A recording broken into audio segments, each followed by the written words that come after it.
Eu quero ser a antiga ponte do Rio Grande. Essa ponte? Essa ponte. Fiquei na cidade de Liberdade. Ah, mas eu quero ver como que sai da Anhanguera para ir para ela. Aí eu ponho Liberdade, Minas Gerais. Gente, fica na cidade de Liberdade.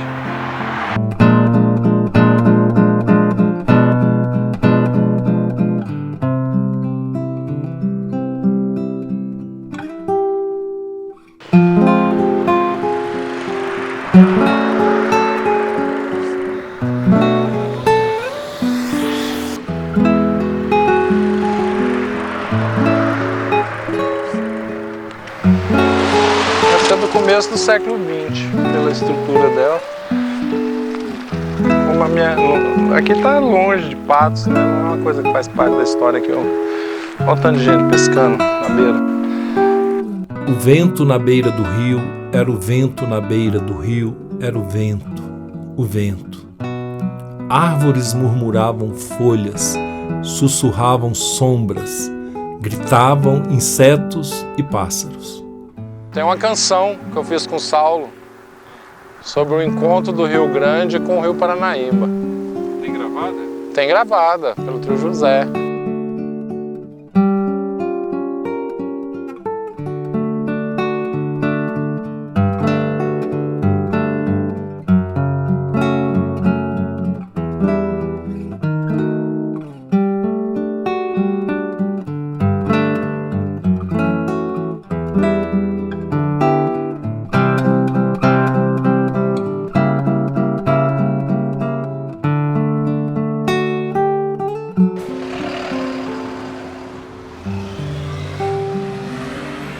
Era o vento, na beira do rio era o vento. E a coivara, troncos, galhos redivivos na correnteza, a coivara e seu abraço, entre coisas e coisas, entre canoa e pedra, entre peixe e seu próprio salto. O nada divinizou-se no momento enfim perdido. E romperam-se como a linha, o gesto, a garrafa de café, a voz que não fez falta, o pássaro em pleno voo, o vento na beira do rio. Memória é algo muito difícil, né, de traduzir, de definir, é um conceito muito amplo, né? É difícil de você dizer assim, de você apalpar ou de você objetivar, né, o que é a memória. E ela pode ser apenas oral, né? Ela pode ser apenas também essa construção que vai sendo passada de geração em geração. O jornal, a literatura, uma obra de arte, uma pintura, né? As narrativas orais, elas são formas de você colocar a memória em um lugar. Mas não é possível você dizer que essa é a memória.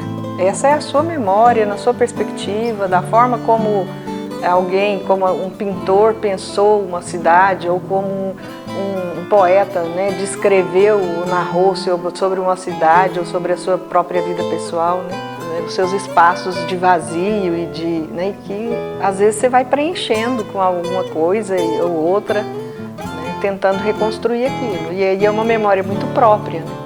Mas a memória, ela tem também essa perspectiva que a gente pode dizer, ela é temporal e atemporal, porque você às vezes vai trazer para a sua memória do passado os seus elementos do presente.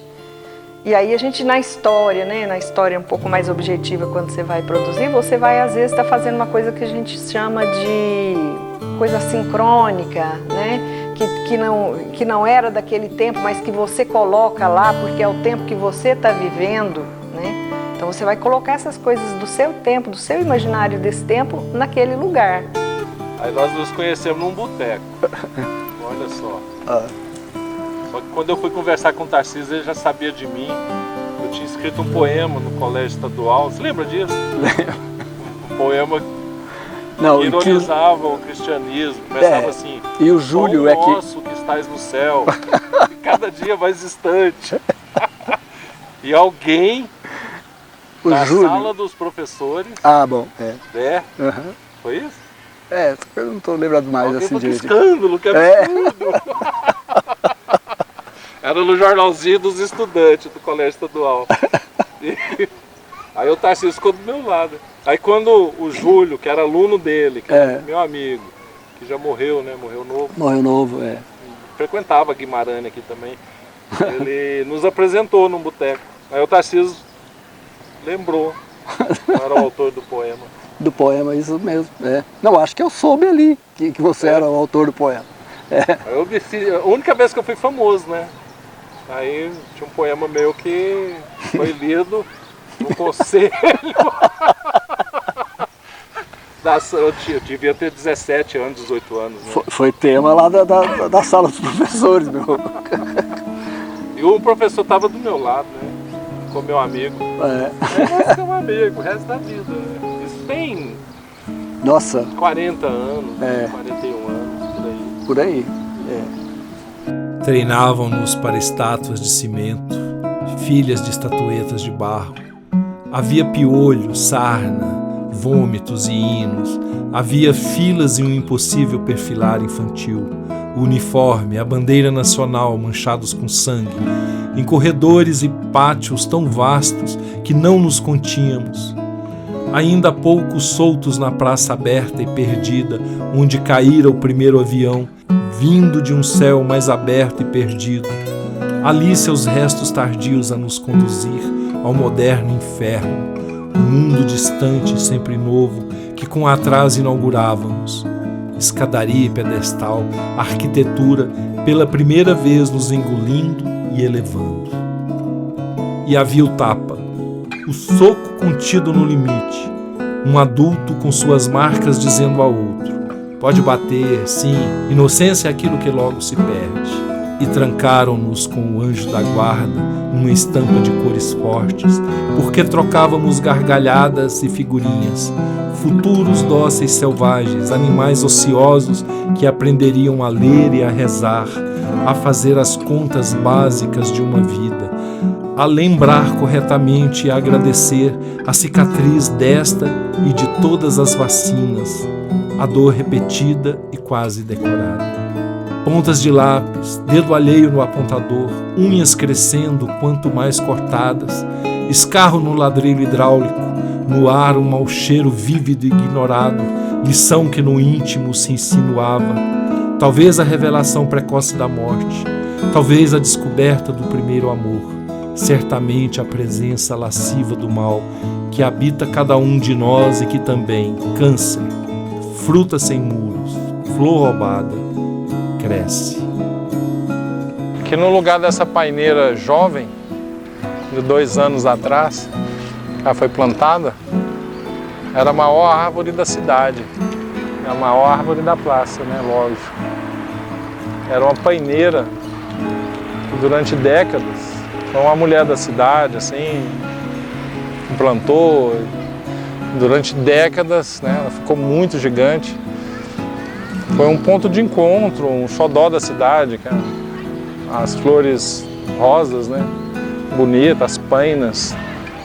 E aí 2 anos atrás, uma parte dela quebrou e acharam por bem amputá-la e ficamos sem a paineira. Eu fiz um poema para isso. E agora ela foi substituída. Eu me encontrava aqui muito com o Altino Caixeta, que morava em frente à paineira, quando eu convivi com ele. E a gente proseava muito sobre poesia, sobre tudo, debaixo dela. Tinha uns bancos, né? Ainda bem que ela não caiu na nossa cabeça. Porque uma vida é sempre uma lembrança, né? E a lembrança, ela é lembrança, mas é também esquecimento, né? Então uma autobiografia, ela é cheia de vida, mas também cheia de lacunas. Daquilo que é contado e daquilo que não é contado, né? Então é sempre seleção, é sempre recorte, né? Aspectos, momentos de uma vida de sorrisos, de alegrias, de tristezas, de traumas também, né? Então é sempre a dramaturgia de uma vida não é toda a vida, né? É sempre recortes.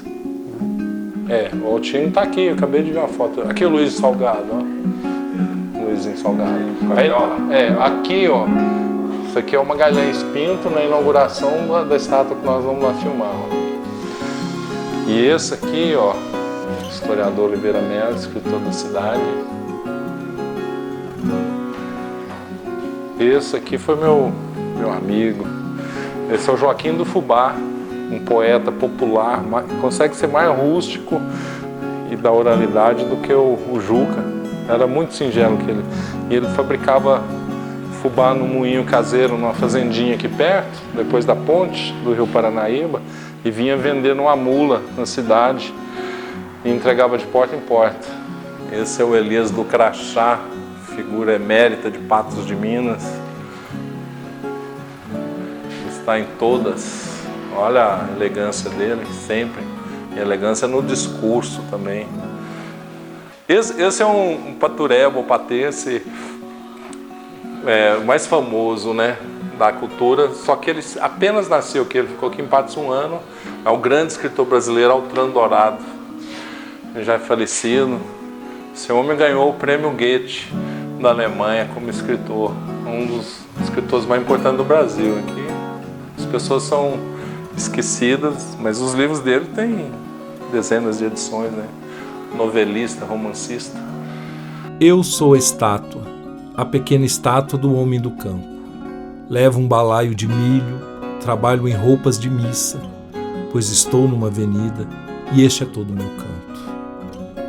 Eu sou a estátua que foi o pequeno homem do campo, e um dos braços não mais tenho, quebrou-se nesta agitada vida de estátua migrante que vê crescer a cidade. Talvez quando eu, já uma estátua, tocava um boi de verdade. Pois, sob sol e agora a chuva, trabalhar foi minha missa. Assim, dou as costas ao clube e vou rumo à catedral. Daqui uns instantes, no entanto, espero por isso há décadas, alcançarei o busto do último presidente da província. Porém, não lhe pedirei favor, nem ele meu voto. Sequer tirarei o chapéu. Ele restará de bronze, firme e egrégio cidadão. Eu, estátua de cimento, descalça voltarei à vida de esquecido homem do campo. E este é todo o meu canto.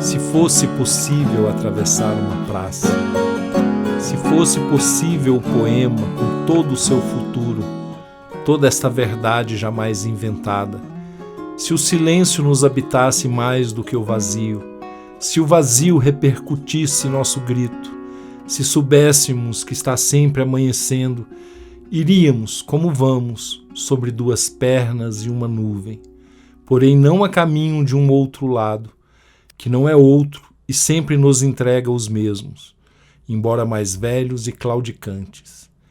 Iríamos como a criança que vai e encontra, como o louco que não vai, pois já é, como o velho palhaço inventa a flor que despetala, como um poeta anda em busca de seu poema.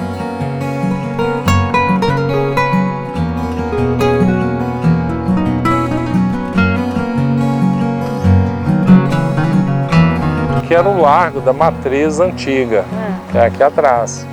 Ela existiu até a década de 60, foi demolida alguns anos depois de ter sido inaugurada a catedral. Ela podia ter sido preservada, né? Bem como os casarões. Aqui é o antigo núcleo, a antiga cidade. Aqui para trás, muitos casarões nessas ruas, por isso as ruas são estreitas ali. E demoliram. preservaram, porque era uma igreja rústica, né? Simples. Não tinha essa coisa monumental da catedral. Hoje eu acho que ela tem mais consciência de preservação, né, do patrimônio. Talvez ela fosse preservada e virado um espaço cultural, alguma coisa assim, um museu da própria igreja. É uma pena.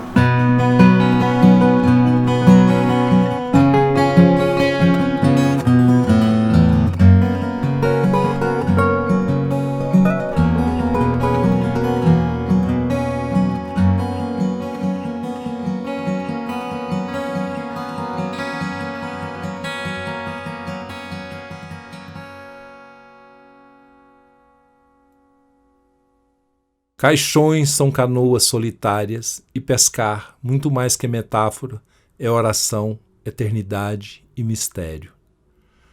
A morte são férias sem margens. O cemitério é na beira do rio. Enterrem comigo o meu reino.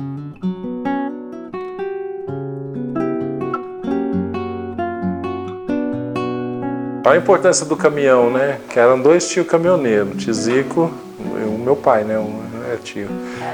2 cunhados dela, caminhoneiro. E aí, como eles tinham caminhão, eles iam para São Paulo e tal, trazia as coisas e virava mercadoria. Montaram uma loja de tecido na Boaçara, que era sertão mesmo. A Boaçara quase acabou, né, tia? Tá do mesmo jeitinho disso. É? Eu nunca mais fui lá. É, só não vai lá não? Vou não. Quando eu vou só até lá em casa, né? O Ronan vai muito lá. A tia Glória, que é a herdeira da fazenda que era do meu avô. O Timirote comprou dos irmãos, porque não compensava dividir, era pouca terra. E aí o casarão estava caindo e tinha muito esteio de aroeira, muita coisa que não existia mais. Aí acabou de demolir ele, um casarão gigante. Quantos quartos tinha lá, tia? Vixe, quer ver? Deixa eu pensar. Acho que uns 5. Eu pensei que era mais. Não, é a sala que era muito grande, né? A copa, né? Eu lembro que tinha a gente brincava de balanço na sala. Tinha uma balança, né? Tia, aquele pé de figo ainda tá lá? Não. Ele morreu? Logo que desmanchou a casa antiga, ele acabou. Morreu sozinho? Morreu sozinho. Morreu de desgosto. Morreu. E aí fez a casa nova, que é essa casa da fazenda da Boaçara. A gente ia na Boaçara, mas não conseguiu tempo para ir lá. Se fosse, o Ronan tá lá. Pois é, sozinho. a tia Esmeralda falou que ele tá lá, não sabia não. Mas numa próxima oportunidade eu quero ir lá, quero filmar a Boaçara. O pai da tia Glória, Jó, ele tinha uma serraria lá movida a água, aquela que eu contei que tudo era movido a água. E ele era muito inteligente, o professor Pardal da Roça, ele criou as engenhocas e ele era marceneiro. E aí serrava madeira para todo mundo, né, tia? Naquela época, ele que fazia os caixão, né, do povo que morria. Ah, é? Olha. E aí eu lembro aqueles panos roxinhos, sabe? Hora bem pequenininha, né? Fazia de tudo. Minha avó foi enterrada num desses. O moinho, a pedra, tocada água também. Então fizeram a represa no fundo da fazenda, eu ainda peguei isso ainda. E aí a água vinha num canal assim, caía, pegava uma roda, aí tinha umas polias assim e girava todas umas, sei lá quantas máquinas, serra, circular, engenho, tudo, e ainda tinha um moinho, eu tinha esquecido do moinho. E a mesma energia passava em todas. Era fantástico. Aí, fazia de tudo, né? Porta, portal, tudo lá. Da água. Aí fechava para não... Até na nossa casa tinha uma luz fraquinha, gerada água. E ali é porque foi mudando, mas antes era tudo da mesma família. Era a nossa família. Era um clã, né? Você ia de uma fazenda para outra, era tudo parente. Essa aí é minha família, minha mãe, meu pai, meu irmão pequenininho, que hoje ele já é velho. Esses aqui é 2 tios, meu irmão do meu pai. Essa sou eu, essa senhora aqui era pretinha, morou com a gente a vida toda, até morrer. Qual o nome dela, tia? Eles falavam do Lina. A gente nunca soube muito o nome dela, porque apareceu lá em casa, né? Dolina. E ficou. Circular como tudo quanto essencial e misturado, não tem começo nem fim, ou necessidade de alto-falante que grite ser a vida bela e bruta. Onde e quando vozes e cheiros dialogam. E o corpo observa a carne, e sob a lamparina transformada na própria coisa iluminada se encontram fumo e canivete. Aqui, num leito de sementes e olhos, dorme e se recompõe a cidade. Quando e onde? Pães nunca têm a receita vencida. Não há passado, não há futuro que não nos pertença. Aqui se faz, aqui se compra e paga. Mas há frutos que não se vendem e cá estão. Tome-os, leve-os para seus filhos. E lembre-se, o que não se comprou neste velho mercado não era você.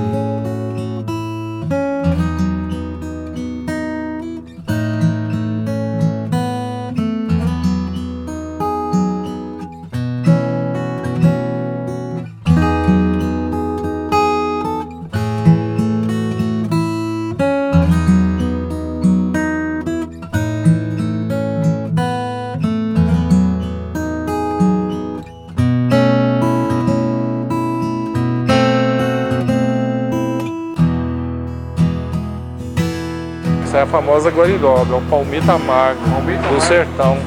Isso aqui, a gente faz o frango com isso aí, por exemplo, no domingo.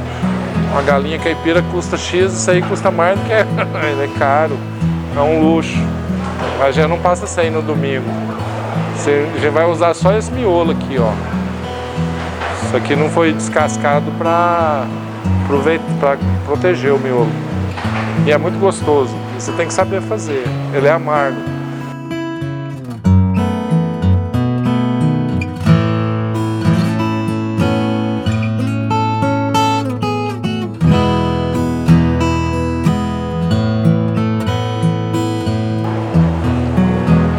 Vamos lá no curau. Marisa vai comer um curau. Vocês querem um... Aqui não é curau, é mingau. Vocês querem um mingau?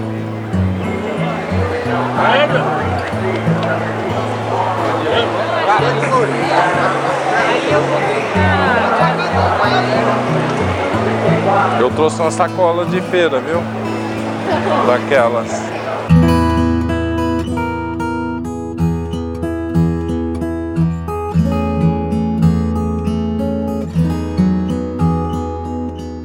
Pode ficar com essa sacolinha, nós vamos comer aqui mesmo, pra não desperdiçar ela.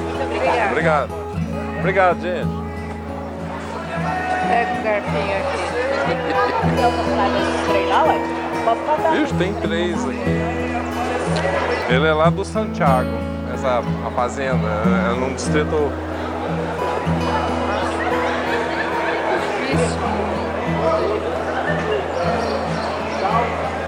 Nossa, que delícia!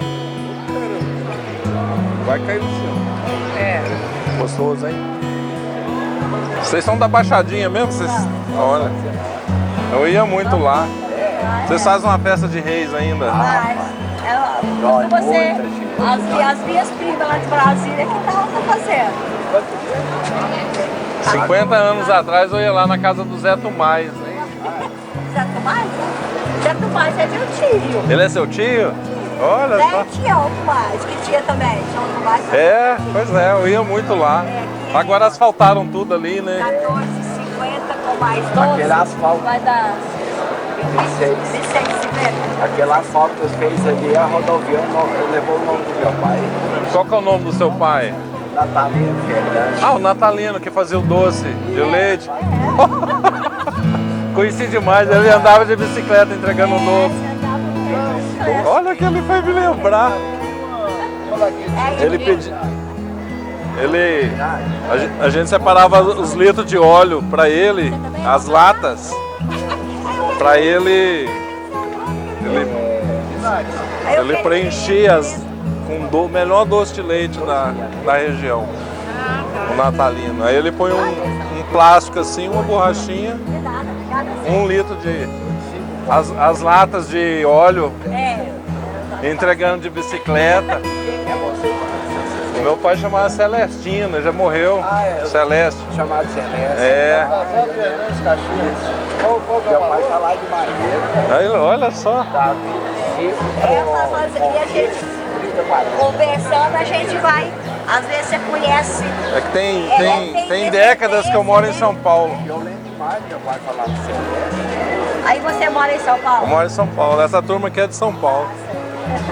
Aqui tem uma questão que é a migração de gente daqui para as capitais, né, para os polos mais desenvolvidos, como Uberlândia e as capitais, Brasília, sobretudo Brasília e Belo Horizonte. O tempo abandona o espaço e numa curva em rua reta, quase chega-se, peregrino, à cidade há muito perdida em quem por acaso a habita. Porém, nenhum gesto colhe a rosa de pétalas impossíveis que a roseira, a matriz, o relógio, a estátua e os passantes, na interseção de suas linhas, oferecem a um Deus ou a sua ausência. E o olho que olha o céu, olha o grão e nem adivinha, olha velhos e crianças, vê a praça, sabe o quintal, olha o olho e reflete as dúvidas que ali cabem. E outras dúvidas, outras coisas, outras pessoas nascem. Esse poema A Coivara,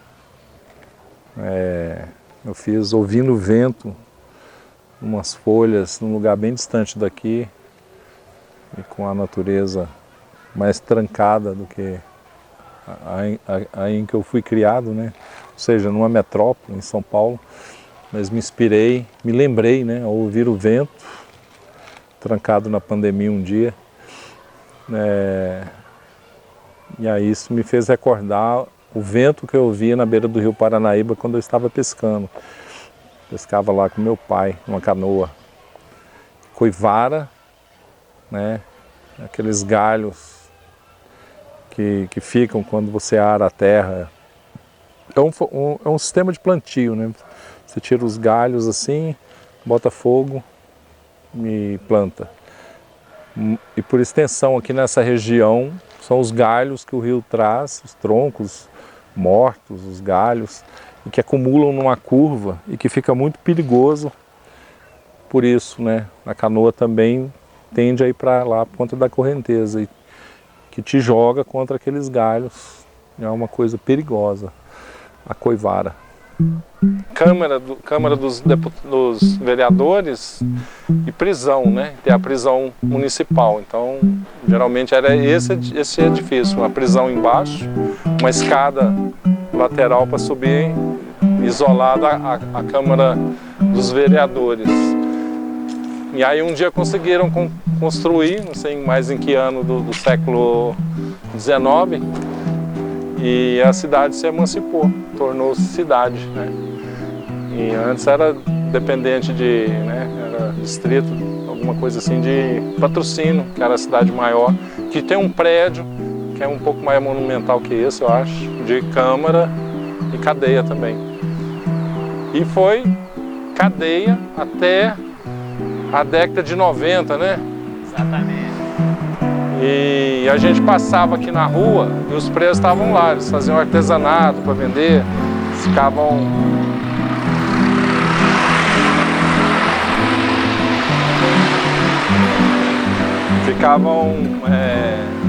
enfeitando uma caneta, bordando, vendendo aquilo, né, para poder comprar alguma coisa. E eles chamavam, ô menino, vem aqui.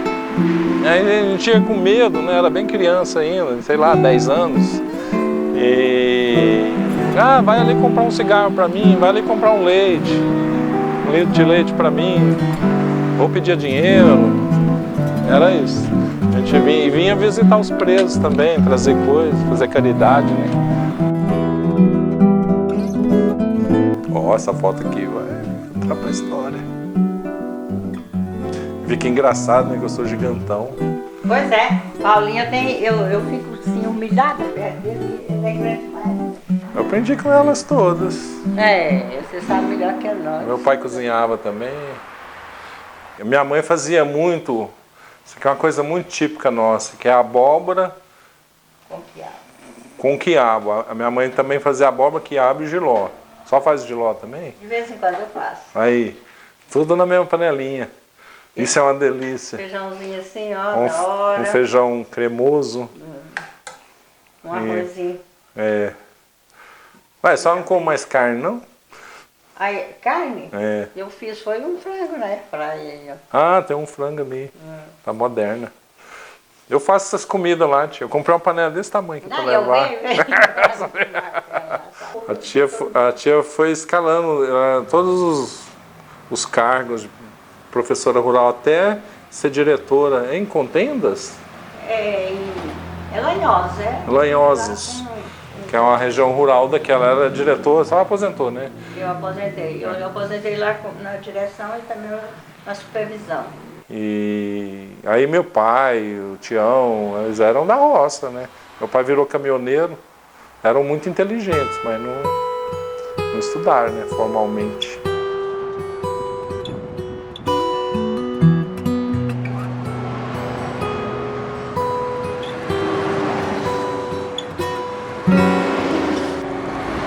Onde está Brahma e sua ponte de ouro? Onde está bem-vinda, que continue? Onde anda Belisca, em qual boca? Onde se queda Lasa, nem sempre manca? Onde dorme prazeres nossas dores?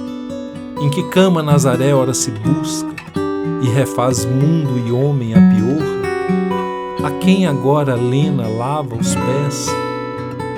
Em que espessuras Maria viu seu filho? Em que novo buraco Lia foi se dar? Em que cu de mundo Lé reencontrou, seminovo, o amor que há muito vendeu? Onde estão Aurora, Sol, Nadir, Lu, após tantos giros e movimentos, e aquela estrela d'alva que entre nós veio vender barato seu fulgor? Mas onde, enfim, foi parar a tua vida, que nunca volta de ir pela rua, daquelas inesquecidas, primeiras, de tão nuas, só entrevistas, mulheres? Pois é, aí na década de 80, tiveram algumas edições, 5 ou 6 edições, não sei, de um evento que foi espontâneo, ele não foi bolado pelos órgãos, foi contra os órgãos oficiais, né, de poder. Era um encontrão na praça. O nome encontrão é porque existia o palco móvel.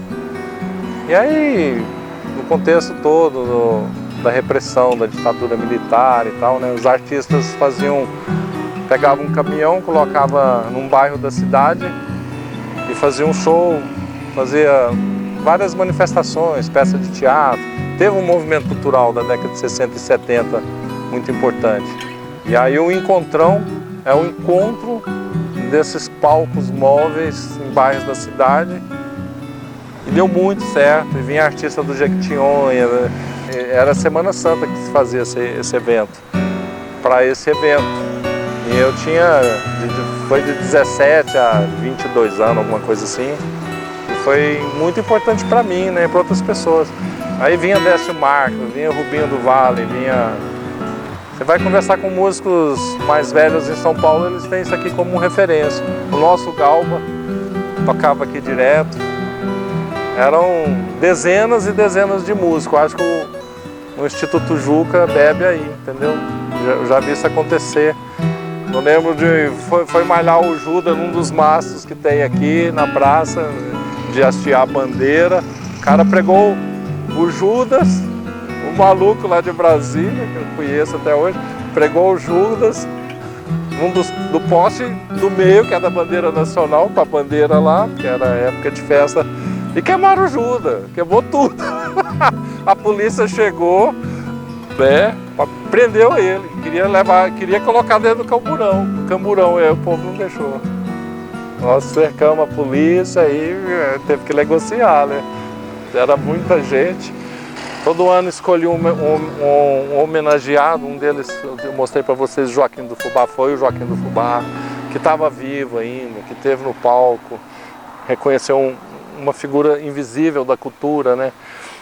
E atraiu grandes nomes também, né? Frei Chico vinha aqui, lá do Vale, com o coral dele, e foi um momento que a gente podia falar poesia e alguém mostrar. Tinha uns festivais, né? Também foi um pouco resultado disso. Tinha muito festival estudantil de música. E eu era já letrista, né? Aprendendo a fazer as coisas. Tijolos sobre palavras, afetos, atos, desejos, esquecimentos.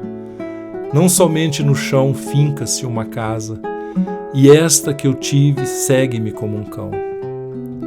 Era ampla, de muitos quartos pequenos. Sua cozinha comportava bem uma festa, quintal em que cabia boa parte do céu, clássico jardim, mas com pés de couve. Era azul e brincava a 1000 azulejos, janelas bastas e um portão sempre aberto, para que as visitas, antes de se anunciarem, morassem o seu tanto e um pouco a soubessem. Esta casa, com paciência de gestação, continua me parindo, e as novas casas, aparentemente tantas, vida afora, em que abriguei meu amor, minha dor, meu descanso. Ela transpôs o oceano que nos habitou, recusou o dia em que enfim não me conteve, recuou ante o abismo para me salvar, vem junto ao meu corpo e suas despedidas. A casa do passado, onde ainda moro, é bela, ampla, quente, clara, e pouco importa se nela todos, inclusive eu, estejamos mortos. A quem passeia no museu, tudo é ordenação e descanso. A casa do passado acabou de ser limpa. Sob um céu sempre azul, o jardim fez as pazes com as pragas. O aroma do café cristalizou-se. Folheio ainda em pé um livro. O tempo foi meu Vesúvio. E foi tudo muito rápido. Tinha um vitrô, quando a cozinha era separada da casa. Um dia emendou a casa para criar uma sala a mais, teve que tirar o vitrô. Já não tinha mais azulejo igual, fez um remendo na parede e ficou feio, né? Minha mãe mandou fazer uma santa ceia do tamanho, mediu tudo certinho para tapar o remendo. Eu acho isso muito interessante. A preocupação estética dela, né? Enquanto cozinhas, a mesa bem perto, eu leio. Nossos olhos adivinham-se e nos sabemos sem, no entanto, decifrar-nos. Tens os gestos rápidos e bruscos de amor, pois amor é como acontece, e eu sofro a lentidão de quem com dificuldade nasce. A cozinha copa ampla, toda azul e branca e samambaias, neste e em 1000 outros finais de manhãs que sobrevivem ao tempo e à casa, recebe a luz também ampla que emoldura e fixa na tela estreita o nosso desencontro. Uma santa ceia esconde um remendo nos azulejos como, finalmente, a vida que merecias e forçaste a ser. E o teu canteiro de horta oculto no corredor antes do sonhado jardim, no aquário peixinho vermelho. Hoje sei que conheceste a fome, mãe, e a secura da terra em que chovia, o tétano do pai que não conheceste, e por isso, entre tuas 100 roseiras, entre 1000 respostas sem perguntas, eu, que tanto amamentaste, pouco te conheci. E tu, que não sabias ler, quanto de mim soubeste? Por que agora me olhas enquanto folheio um livro que não leio e te espreito? E estás em pé, sem sorrir, nós dois pairando na frágil eternidade dolorosa, o amor, o almoço servido em silêncio.